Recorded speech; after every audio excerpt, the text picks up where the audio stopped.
Hello everyone, welcome back to our channel. So this is the last topic of photosynthesis in higher plant, factors affecting rate of photosynthesis.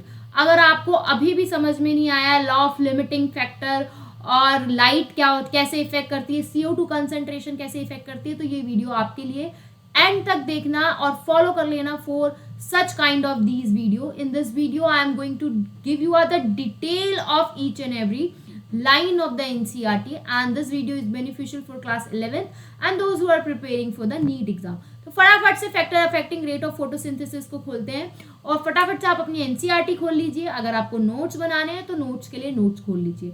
So let's see the factors affecting of rate of photosynthesis. तो कौन कौन से factors हैं जो rate of photosynthesis को जो है affect करते हैं. तो हमें सबसे पहले पता होना चाहिए there are two type of factors. एक वो फैक्टर्स जो इंटरनली प्रेजेंट होते हैं और एक वो फैक्टर्स जो एक्सटर्नली प्रेजेंट होते हैं. दैट मीन्स इंटरनल फैक्टर्स और एक्सटर्नल फैक्टर्स. फटाफट से देखते हैं इंटरनल फैक्टर कौन कौन से होते हैं. अगर हम इंटरनल फैक्टर की बात करें तो जो प्लांट के अंदर जो होते हैं, जो कि किस पे डिपेंड करते हैं कि प्लांट की ग्रोथ कैसी हुई है, उसका जेनेटिक प्रेपर डिपोजिशन कैसा है, मतलब जो जेनेटिक मेकअप है प्लांट का वो कैसा है, प्लांट की ग्रोथ कैसी है. These are the internal factors जिन पे इंटरनल फैक्टर्स डिपेंड करते हैं. नेक्स्ट अगर हम बात करें कौन कौन से होते हैं, जैसे लीफ का नंबर कितना है, साइज क्या है, एज क्या है, ओरिएंटेशन ऑफ लीफ क्या है, नंबर ऑफ क्लोरोप्लास्ट कितने हैं और नंबर ऑफ मीजोफिल सेल्स कितनी है. नेक्स्ट अगर हम बात करें और यहाँ पर जो CO2 कंसंट्रेशन की बात होती है वो होती है इंटरनल CO2 कंसंट्रेशन की, मतलब कितनी CO2 कंसंट्रेशन अंदर प्रेजेंट है. So this is about internal factor. Internal factor plant की ग्रोथ और उसका जेनेटिक प्री डेपोजिशन कैसा है उस पर डिपेंड करते हैं. नेक्स्ट हम बात करते हैं एक्सटर्नल फैक्टर्स की, जिसमें आता है सनलाइट, टेम्परेचर, CO2 कंसंट्रेशन जो कि अब आपकी आउटसाइड वाली होगी, मतलब एक्सटर्नल CO2 कंसंट्रेशन और वाटर. ठीक है, इंटरनल में भी CO2 आती है और एक्सटर्नल में भी CO2 आती है. बस इंटरनल में अंदर वाली CO2 कंसंट्रेशन है, एक्सटर्नल में बाहर वाली CO2 कंसंट्रेशन है. नेक्स्ट अगर हम बात करें फॉर द एक्सटर्नल फैक्टर्स, ठीक है, एक्सटर्नल फैक्टर्स के लिए एक लॉ आया था. There is a law for the external factor, जिसको हम क्या कहते हैं, एक लॉ था एक्सटर्नल फैक्टर के लिए जो कि था लॉ ऑफ लिमिटिंग फैक्टर. क्या था, that is a law of limiting factor. क्या था, that is a law of limiting factor. ठीक है, this is the law of limiting factor that was given by Blackman. किसने दिया था, ये ब्लैकमैन ने दिया था. इनका क्या कहना था कि जितने भी फैक्टर्स हैं that is out of all factors. ठीक है, इनका क्या कहना था, that is out of all factors.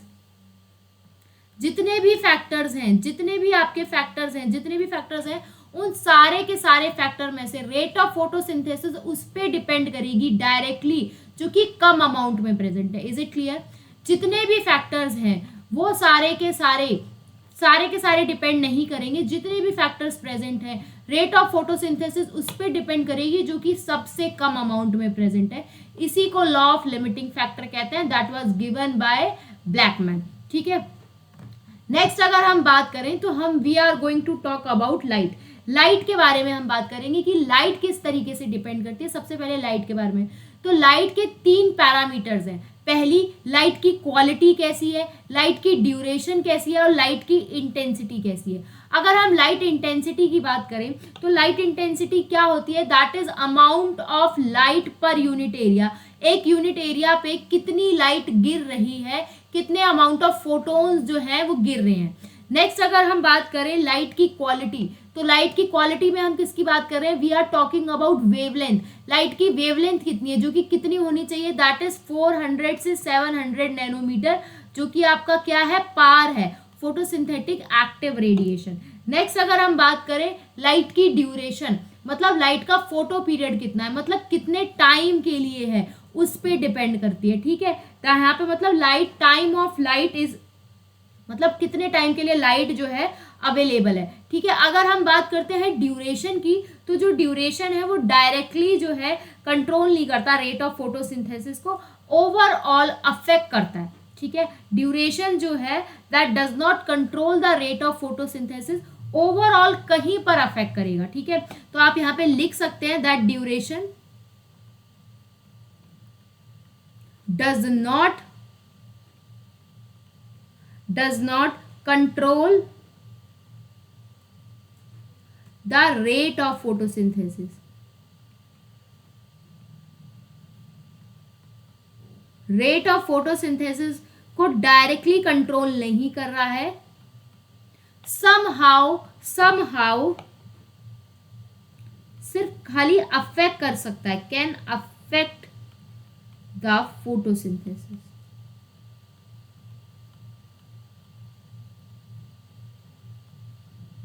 Clear है.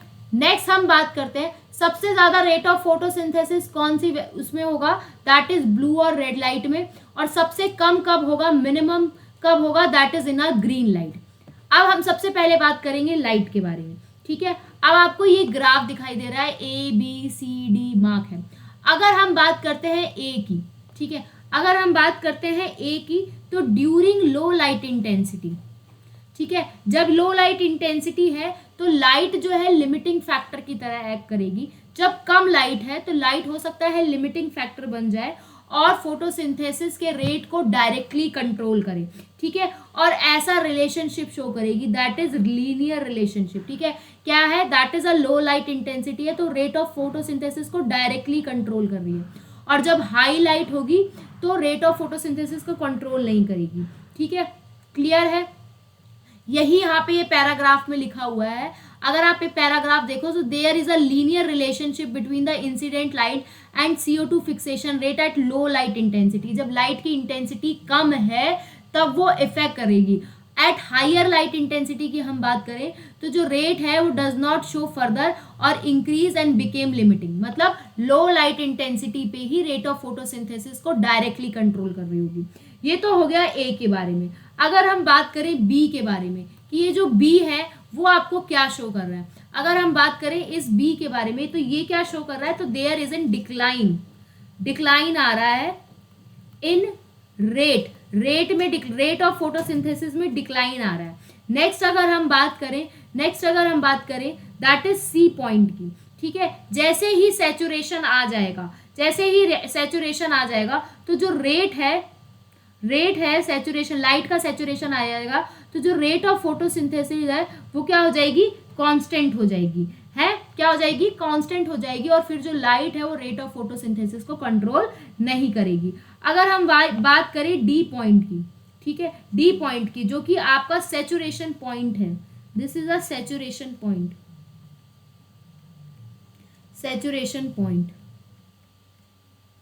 तो यहाँ पे कैसा है, यहाँ लाइट इंटेंसिटी कितनी होनी चाहिए, दैट इज ऑप्टिमम. मतलब इतनी लाइट इंटेंसिटी, मतलब ये सैचुरेशन पॉइंट का क्या मतलब होगा कि इतनी लाइट इंटेंसिटी, ऑप्टिमम लाइट है, मतलब इतनी सफिशिएंट लाइट है जो कि फोटोसिंथेसिस को अफेक्ट कर सकती है. ठीक है, और ये सैचुरेशन पॉइंट कब आता है, ये आता है 10% ऑफ इंसिडेंट लाइट. ठीक है, ये सैचुरेशन कितना है, जब 10% है इंसिडेंट लाइट का, ऑफ इंसिडेंट लाइट. नेक्स्ट हम बात करें ई पॉइंट की. ठीक है, ई पॉइंट क्या है, ई पॉइंट पे आपकी लाइट जो है मैक्सिमम पहुंच चुकी है, मैक्सिमम फोटोसिंथेसिस शो करेगी ई पॉइंट पे. इज इट क्लियर, सारे पॉइंट क्लियर है. लो लाइट पे ही डायरेक्टली प्रोपोर्शनल है, बी पे डिक्लाइन हो रहा है, सी पे कांस्टेंट हो गई है, ई पे मैक्सिमम शो कर रही है, और डी पे वो वाली लाइट इंटेंसिटी इतनी ऑप्टिमम, इतनी सफिशिएंट, इतनी इनफ लाइट है, और कितनी लाइट है, दैट इज इंसिडेंट लाइट की टोटल 10%. ठीक है, नेक्स्ट अगर हम बात करें तो अब हम देखते हैं अगला.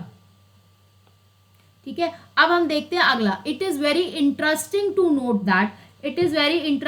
Note that light saturation occur, जब लाइट का सैचुरेशन आया है तो वहां पर कितनी लाइट है, that is 10% of full sunlight. पूरी सनलाइट की 10% है, मैं आपको बता चुकी हूँ. ठीक है, फॉर द एक्सेप्ट प्लांट जो कि शेडी और डेंस एरिया में रहते हैं, उनके अलावा, मतलब जो डेंस और शेडी एरिया में रहते हैं वहां पे जो लाइट है वो रियरली लिमिटिंग फैक्टर होती है, क्योंकि लाइट उतनी पहुंचती नहीं है. ठीक है, नेक्स्ट हो सकता है अगर इंक्रीज कर दे इंसिडेंट लाइट को, ठीक है, बियॉन्ड अ पॉइंट, मतलब सैचुरेशन पॉइंट के बाद हो सकता है लाइट कंट्रोल कर सकती है इंसिडेंट लाइट को. सैचुरेशन पॉइंट जब आ गया ना, उसके बाद पॉसिबिलिटी प्लांट है वो इंसिडेंट, अगर लाइट जो आ रही है उसको थोड़ी पॉइंट तक कंट्रोल कर सकता है, बिकॉज उसके बाद क्या होने लगेगा, there is a break down of chlorophyll जलने लगेगा और फोटोसिंथेसिस भी जो है डिक्रीज हो जाएगी। Is it clear? Is it clear? Clear है पूरा लाइट के बारे में? बियॉन्ड द पॉइंट मतलब देयर इज एन पॉसिबिलिटी है लाइट सेचुरेशन पॉइंट के बाद हो सकता है सम एक्सटेंट तक वो जो इंसिडेंट लाइट का इंक्रीज है उसको वो कंट्रोल कर ले, ठीक है, उसको वो टॉलरेट कर ले, लेकिन आफ्टर दैट हो सकता है क्लोरोफिल जलने लग जाए और फोटोसिंथेसिस का जो रेट है कम हो जाए। नेक्स्ट हम बात करते हैं इस CO2 के बारे में। नेक्स्ट किसके बारे में बात करेंगे? CO2 की। तो जो कार्बन डाइऑक्साइड होता है that is one of the major limiting factor for the photosynthesis, ठीक है। अगर हम एटमॉस्फेयर की कार्बन डाइऑक्साइड की बात करें, देखो यहाँ पे लिखा हुआ है CO2 कंसंट्रेशन वेरी लो इन एटमॉस्फेयर, कितनी है? 0.3 से 4%, ठीक है।